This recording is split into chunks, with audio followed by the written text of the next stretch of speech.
Oh, watch your P's and Q's is a fantastic thing to say to another author. Yeah. Welcome to anybody that's joining us today. This is a bit of a apology email, a video, sorry, from me, and a correction of a mass injustice on my first published works. Warren here is another local author from Northwich. He wrote the very, very good Christopher Tyson Adventures. Mark of the Ancestor was the first book. Thank you. And the second one's coming soon, which anybody that's read the first one will be looking forward to the second one. I know I am. So Warren, thanks for joining us as well. So, I've seen the cover for the second one, and it's really interesting. And that actually gets us on to why Warren's here today. Indeedy. Warren is an author, but he's also a fantastic graphic artist. So Warren's first book, he did the cover artwork on his first book. I will get a shot and I'll put it up on part of the video here for you, Warren, so people can see it. Warren has been working with me since I published my first book, which was Magic.exe. And my first book, I will fully admit and fully openly admit to anybody that wants to hear it, I never expected to get sold anywhere ever. And because I didn't expect it to get sold anywhere ever, I didn't want to pay good money for a cover artist for a book that might never get sold. And there's many other issues as well. You know, everything from, of course there is, budgets, time, etc. You know, when you're an indie author, you're basically using everything at your disposal on a 50p budget. Quite right, Warren. And at the end of the day, if you don't know if it's going to be a success, you don't want to invest too much money into it necessarily. I've now found that there is a market for my type of book. My books are very satirical, very Terry Pratchett-esque in style. And because of that, Warren has agreed to work with me on some replacement cover artwork. So on that basis, I'm going to share my screen. This is there's my screen for me share as well. Sorry. No, I was just going to say this is going to be one from an interesting one for me as well, because in the past I've published via printers rather than through Amazon. I only used Amazon for the Kindle side. So this is going to be very handy for myself, because I do intend in the future to still have my own prints for selling personally and taking to bookshops, but I want to go through the Amazon print on demand process for people who want to order it via there. So it's going to be handy for me sort of seeing how it's all pieced together as well. And I've used KDP for all of my publishing so far because it was just the easiest way for me to do it. So let's just explain the injustice that we're talking about. This is the injustice that we're talking about. This is my cover artwork. Now this was AI generated, and slap on the wrist. I wouldn't say injustice. I would say it met the needs required at the time. Quite right, Warren. Quite right. Yeah.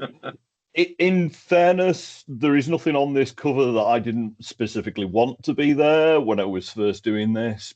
But the artwork itself is, let's be honest, a little bit pants. So we're here today to correct that sort of problem. So let's talk about the artwork then. This here is the original artwork for the book. And there were some premises that I wanted for the artwork.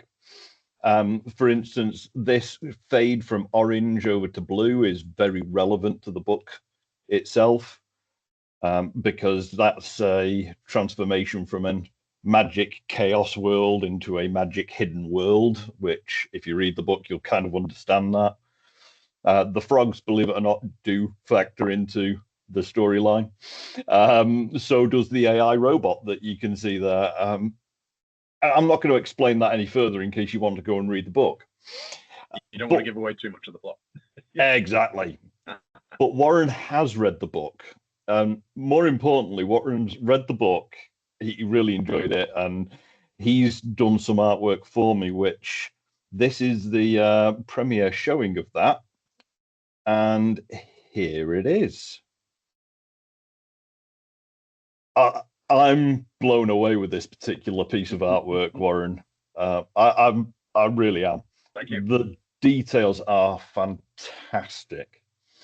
So, Warren, would you like to talk through your creative process a little bit here before we start fixing the KDP issues? So, as I suppose it would help just to sort of give a little bit of background as to sort of me being an author, but also doing the painting. In that, my background is sort of, although I don't do it as I'm a software developer by trade, but by sort of passion, sort of writer, artist type person.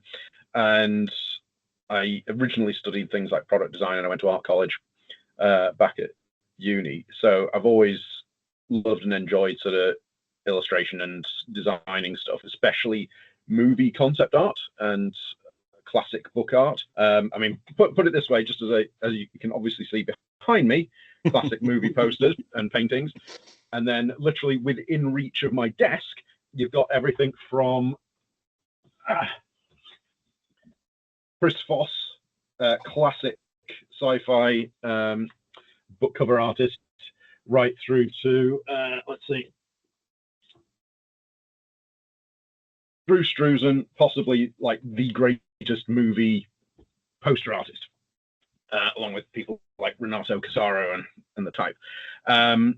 So I'm not to say I'm anywhere near their level, but I do enjoy painting and drawing, and still traditionally as well. But a number of years ago, I got into painting digitally, mainly because of that old curse. If you're not doing it as a day job, if you're painting and drawing the old-fashioned way, you're constantly tidying up and then setting up and tidying up and setting up, because if you've not got the room for it to leave it set up. And as a result, what you end up with is a situation where you then put off doing things because you just end up thinking, okay, well, I'll do it tomorrow because I've only got like an hour. It'll take me 15 minutes to set up, 15 minutes to clean up, get half an hour drawing, if you're lucky, and it takes you that long just to get in the groove. So a number of years ago, I started getting into digital painting. And while I would still say I'm still finding my groove and finding my style, I've done a fair bit now, and it's gradually sort of hopefully improving over time. I've done my own sort of book cover, and even myself, I can see the difference in quality between what I've done for my first book and what I've now done for my second. And hopefully I've done justice for Danny's here. And just as a brief breakdown of this one specifically, so the initial inspiration obviously knew what Danny had in mind from his original cover, and I had a few ideas in my own head from having read the book as well as seeing that cover, and I basically drew. It only ended up being three sort of really simple concept designs, just really scrappy, rough things, just to give an idea of layout, and ran them by Danny first, and sort of saying, this is kind of like what I quite like, but at the same time, obviously, it's what goes for you. And there's a little bit back and forth, especially things like the orange to blue sort of transition in the background, stuff like that. So once we'd settled on that sort of rough outline, I then went in and I started working on the front cover. First thing I worked on was the wizard, and I'll happily admit the face took me a while. Faces are, as most artists will probably tell you, faces are probably the most difficult thing to do. Other stuff you can sometimes get away with a little bit of fudging because it doesn't have to be perfect. Like a landscape, if you're drawing mountainscape and it's different from the mountainscape you're using a reference. Let's say you're painting an actual one outside your window or whatever, or you go on a walking trip and you sort of say, oh yeah, I'm going to do a watercolor or whatever. It doesn't matter if it doesn't look exact, because who's going to look at a mountain and think, that's not the exact shape as the actual mountain you were looking at. Whereas a face, we all look at faces every single day, and down to like all the micro expressions that we read for emotions and whatnot. So if you're out on a face, you're out. So I have actually got a video of the artwork being created. Yeah. If you don't mind me playing that, Warren. Of course, yeah, and you'll see just exactly what I meant by how many times I redrew the face, and that's not to say it's even perfect now. I mean, I look at it as the artist, and I'm still there going, maybe just, but I think it's at a point now where it's like they always say is like sometimes you have to step back from it, and you stop refining because you go too far. So yeah, I'll let Danny play the video. There we go. I really like the way that this all came together, and you can see there with the way that the face changed. Yeah, you can see some drastic changes there. Yeah. Yeah. And of course, the landscape comes together very well as well. Why have I got that on? And the landscape was great because that's one of those things where, say, for example, the face took ages, and working, and the body and stuff. Landscape probably took me a couple of hours, 2-3 hours. Yeah. And I was quite chuffed with that, just sort of the way it came out, because it needed to be more suggestive, so the center of your attention is the sort of detailed imagery of the wizard, and the background just sets the scene, so to speak. And at the end of the day, the whole story focuses around this wizard who's called Tolland, and how he plays with magic. Again, I don't want to give too much away of the book, but personally, I'm really impressed with the change. I think it makes a big difference to the way that the book's going to be perceived on the shelf, and that was the whole point of what we're trying to work with together. So, without further ado, let's jump into how we do this on Kindle Direct Publishing, shall we? Indeed. Now, I've already got this book published. And because it's already published, I simply need to go to my Kindle Direct Publishing, go into my bookshelf, and I can then go to the paperback and I can make changes to that paperback. I can make changes to the content, the rights, the pricing, order proof copies, all of the rest of that, which is really good. I can also order author copies. So, Warren, you were saying the print on demand service. I can actually order author copies at the printing cost, basically, through here. And then I get those to the bookshops who actually stock my book myself, which is really useful because it means I'm not dealing with multiple print on demand services. It makes my life a little bit easier. But for today, what we need to do is fix this cover. And the first thing to do is actually in Microsoft Word. Because the first thing I need to do is change this line here. Because the cover design is now by Warren D. Lee. So for me, I always use Microsoft Word when I'm trying to set this up. I set up all of my dimensions in Microsoft Word for the size of the book that I'm working on. So this is all basically exactly as it's going to look in the book. To save Amazon doing crazy things, I never load it from Microsoft Word. What I always do is I always print this as a PDF. Yeah. Now, there's a couple of ways that you can export as a PDF. I personally like to just print the whole thing as a PDF file. And I can let that do that in the background while we move on to the cover work once it's done its bit here. Gets there quickly enough. I think it's an interesting thing for while it's doing that to note for other people watching is that both of us use Microsoft Word for writing. Myself, what I do is I tend to write each chapter separately as a separate document, and I don't go overboard on formatting them. I'm actually working on just standard, default A4. And it's not till I've completed everything that I then piece it together into one document that I can then start sort of doing all the formatting on. And sort of I actually work in a very similar way because I usually write on my tablet. On my tablet, I use an application called Novelist, and within there, I write per chapter. And then I export that from Novelist into a text document and then play around with the order of those chapters and make sure that it should be chapter 1 follows chapter 2 and Yeah. not the other way around, because sometimes you have to play with that.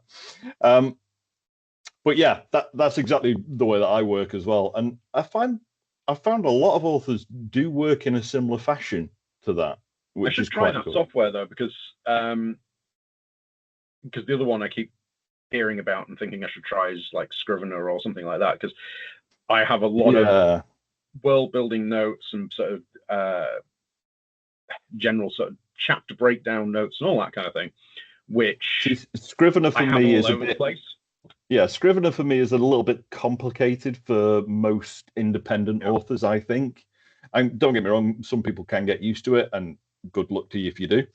But Novelist, you can put in plot points, you can put in objects, you can put in characters, and you can create a detailed background for each of those things.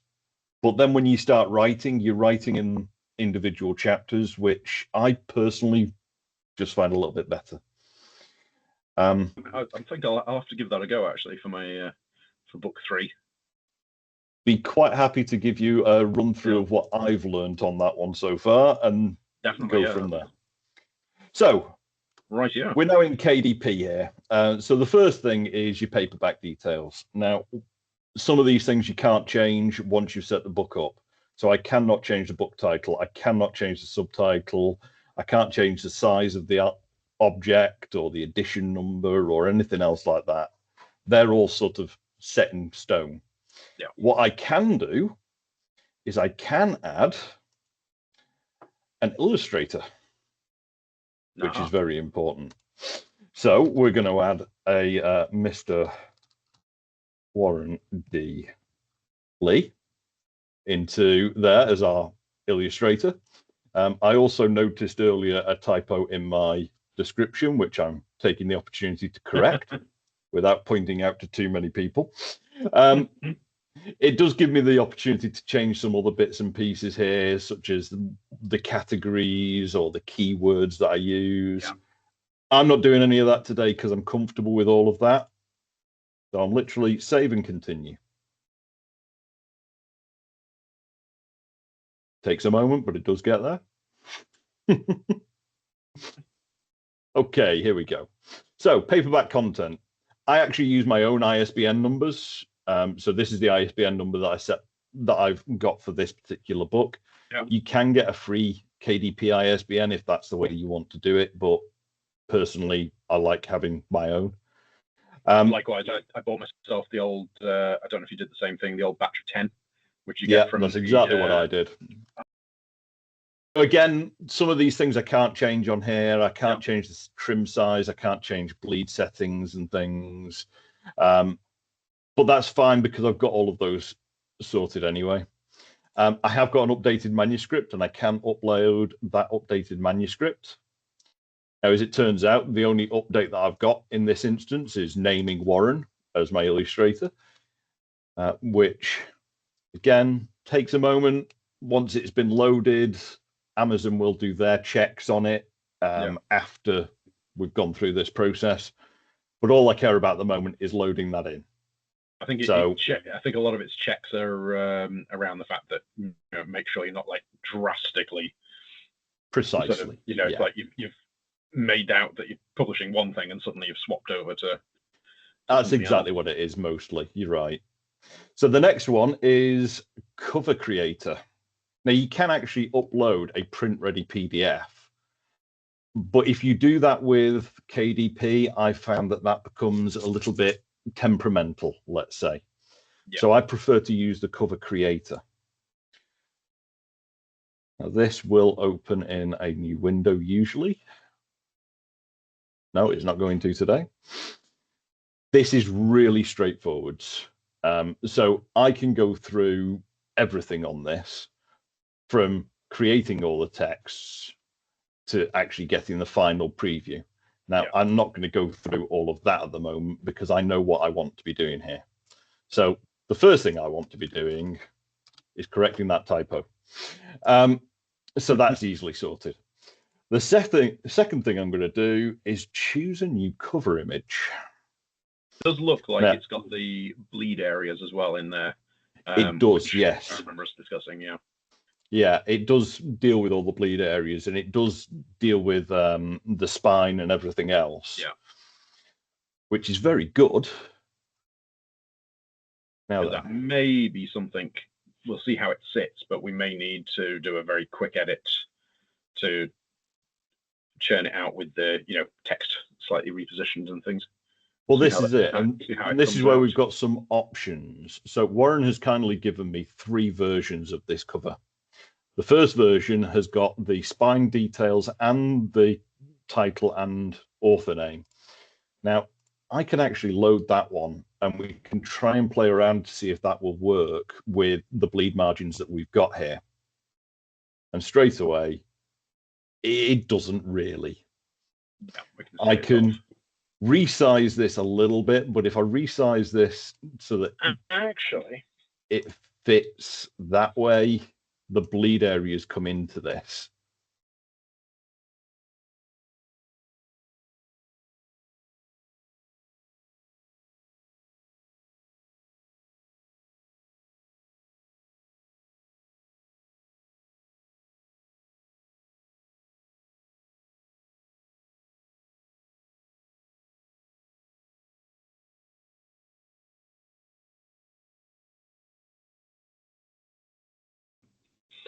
Said spine was roughly in the region of, I think it was 12 mil. Just bear with me a second, I will give you the correct dimensions.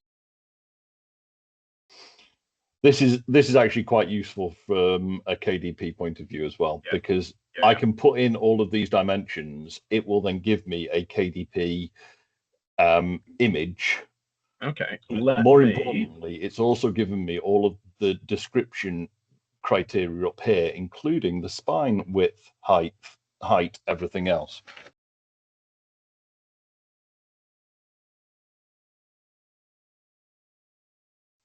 I remember the first iteration of the book, I created it, and once it was on the shelf at Cover to Cover, our local bookshop, it was massive compared to everybody else's books.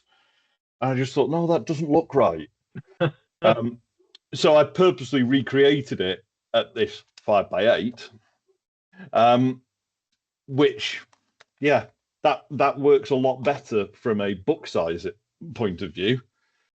So their example one there, I think, is just a standard image. It's not dynamic because the... No, it actually says image for reference only there. Yes. Good point. Yeah. Duh. I can download a template from here and send you the template.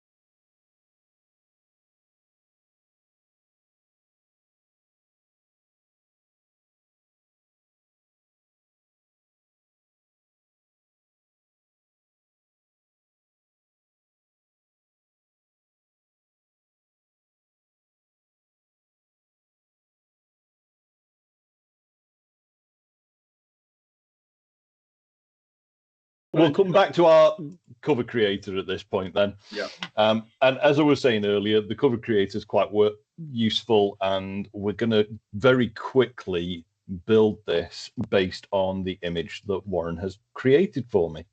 So first things first, let's get rid of the old one and choose a new cover.